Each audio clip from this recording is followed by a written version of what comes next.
அனைவருக்கும் வணக்கம். இந்த வீடியோவில் பிஜிடிஆர்பியினுடைய லேட்டஸ்ட் அப்டேட் தான் பார்க்க போகிறோம். அதாவது இந்த பிஜிடிஆர்பி எக்ஸாம் 2025க்கான ஆன்லைன் அப்ளிகேஷன் டேட்டு இன்னையோட முடியுது. அதாவது 12/8/2025 இன்னைக்கு 5 PM முடிஞ்சிருச்சு. இப்போ அடுத்தபடியாக ஒரு ப்ரெஸ் நியூஸ் ஒன்று வெளியிட்டிருக்கிறாங்க. அதில் பார்த்தீங்கன்னா இந்த எடிட் ஆப்ஷன் நாளையிலிருந்து ஒர்க் ஆகும். ஏதாவது தவறுதலாகவோ பெயரில் ஏதாவது மிஸ்டேக் இருந்தாகவோ அதே போல் ஏதாவது ஒரு அப்லோடிங் டாக்குமெண்ட்ஸ் மிஸ் ஆகியிருந்தாலோ நீங்கள் என்ன பண்ணிக்கிடலாம், ஒரு 3 days அவகாசம் கொடுத்துக்கிறாங்க. அந்த 3 நாளைக்குள்ளே நீங்கள் இந்த எடிட் ஆப்ஷனில் போய் உங்களுடைய அந்த மிஸ்டேக்ஸை நீங்கள் சரி செய்து கொள்ளலாம்.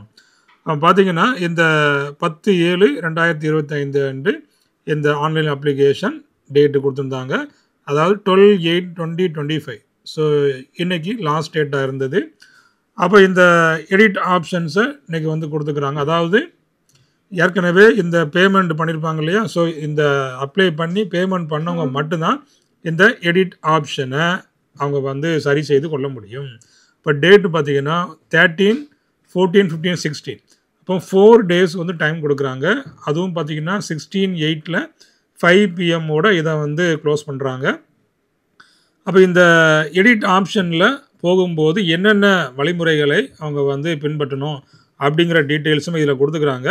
இப்போ பார்த்தீங்கன்னா இந்த ஆன்லைன் அப்ளிகேஷனை அவங்க அப்ளை பண்ணி இந்த எக்ஸாம் ஃபீஸ் கட்டினவங்க மட்டும்தான் இதை எடிட் ஆப்ஷனை பண்ண முடியும். அதுக்கப்புறமா இந்த திருத்தம் செய்து புதுப்பித்தவுடன் இப்போ நீங்கள் திரும்ப எடிட் ஆப்ஷனில் போய் அங்கே ஏதாவது அப்டேட் பண்ணுறாங்க இல்லையா, அதுக்கப்புறமா சப்மிட்டுங்கிற ஒரு ஆப்ஷன் கடைசியில் வரும். அதை கொடுத்துடணும். எல்லாம் செய்துட்டு கடைசியில் சப்மிட்டுங்கிற ஆப்ஷனில் கொடுக்கலன்னா அந்த ஏற்கனவே உள்ளது தான் அங்கே அப்டேட் ஆகும். அதனால் கவனமாக அந்த சப்மிட் ஆப்ஷனை நீங்கள் கொடுக்கணும். இப்போ கடைசியாக உள்ள சமர்ப்பி, அதாவது ஃபைனல் சப்மிட் பொத்தானை அழுத்தி உறுதி செய்யவில்லையெனில் அன்னாரின் விண்ணப்பம் கணக்கில் எடுத்துக்கொள்ளப்பட மாட்டாது. முந்தைய விவரங்கள் மட்டுமே பரிசீலிக்கப்படும். அந்த ஃபைனல் சப்மிட் பட்டனை கண்டிப்பாக என்ன பண்ணிடணும், நீங்கள் அதை ப்ரெஸ் பண்ணி நீங்கள் சப்மிட் கொடுத்துடணும்.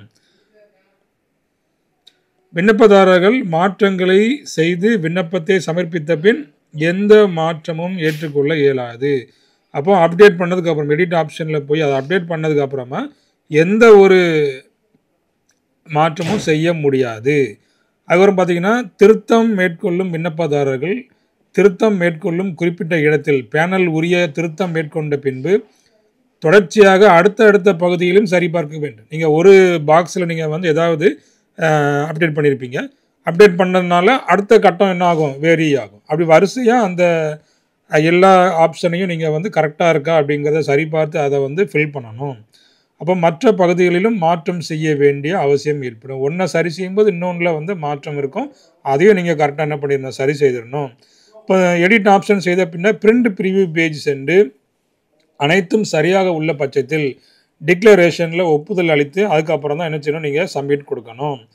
விண்ணப்பதாரர்கள் தங்கள் விண்ணப்பத்தில் எந்த ஒரு மாற்றமும் செய்யவில்லை எனில் முந்தைய தரவுகளே பரிசீலிக்கப்படும். அப்போ எந்த ஒரு மாற்றமும் இல்லைன்னா ஏற்கனவே சப்மிட் கொடுத்துருப்பாங்க இல்லையா, அதுதான் அங்கே பரிசீலிக்கப்படும்ங்கிறத சொல்லியிருக்கிறாங்க. அதுக்கப்புறமா இந்த மொபைல் நம்பர் அதுக்கப்புறமா இமெயில் ஐடி இந்த ரெண்டுமே நீங்கள் சேஞ்ச் பண்ண முடியாது. எந்த ஒரு மாற்றம் பண்ண முடியாது. அதனால் நீங்கள் ஃபஸ்ட்டு நீங்கள் என்ன கொடுத்துருப்பீங்களோ அதுதான் கடைசி வரைக்கும் இருக்கும். அதுக்கப்புறமா இந்த இனம் கம்யூனிட்டி, ஸோ இந்த இதில் ஏதாவது சேஞ்சஸ் பண்ணணும், அந்த கம்யூனிட்டி சர்டிஃபிகேட்டில் நீங்கள் ஏதாவது சேஞ்சஸ் பண்ண போகிறீங்க அப்படின்னு ஆச்சுன்னா அந்த பேமெண்ட் ஃபீஸில் அங்கே சேஞ்சஸ் ஆகும். அப்போ SC ST கேட்டகரிக்கெலாம் பார்த்தீங்கன்னா 300 தான் கொடுத்துக்கிறாங்க. மற்ற கேட்டகரிக்கு பார்த்தீங்கன்னா 600. அப்போ அந்த கம்யூனிட்டி சர்டிஃபிகேட்டில் ஏதாவது சேஞ்சஸ் பண்ணிட்டீங்கன்னா எக்ஸ்ட்ரா அமௌண்ட்டு பே பண்ணுற மாதிரி வரும். அதையும் நீங்கள் என்ன செய்யணும், பேமெண்ட் பண்ணுற மாதிரி தான் இருக்கும்.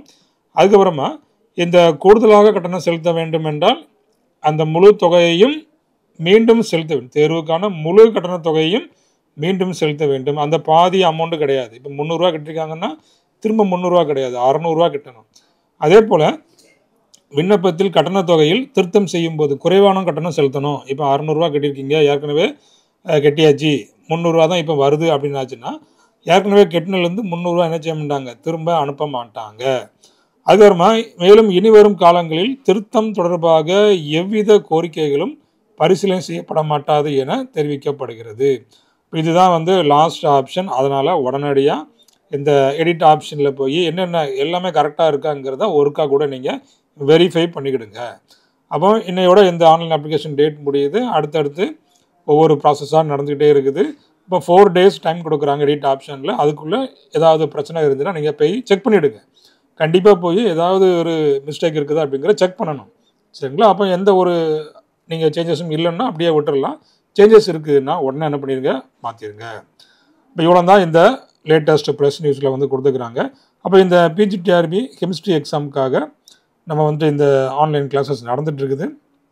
இந்த ஆன்லைன் கிளாஸில் ஜாயின் பண்ணணும்னு ஆசைப்பட்டீங்கன்னா டிஸ்கிரிப்ஷனில் எல்லா டீட்டெயில்ஸுமே இருக்குது. அதில் போய் நீங்கள் இந்த என்ன விவரம் அப்படிங்கிறத நீங்கள் கேட்டு தெரிஞ்சுக்கிடலாம். இதே போல் இதுக்கான இந்த டெஸ்ட் பேட்ச் இருக்குது. அதுக்கப்புறமா நோட்ஸ் PDF இருக்குது. வீடியோ கிளாஸஸ், லைவ் கிளாஸஸ் எல்லாமே இருக்குது. நீங்கள் வாங்கிக்கிடலாம். சரிங்களா? தேங்க்யூ. தேங்க்ஸ் ஃபார் வாட்சிங்.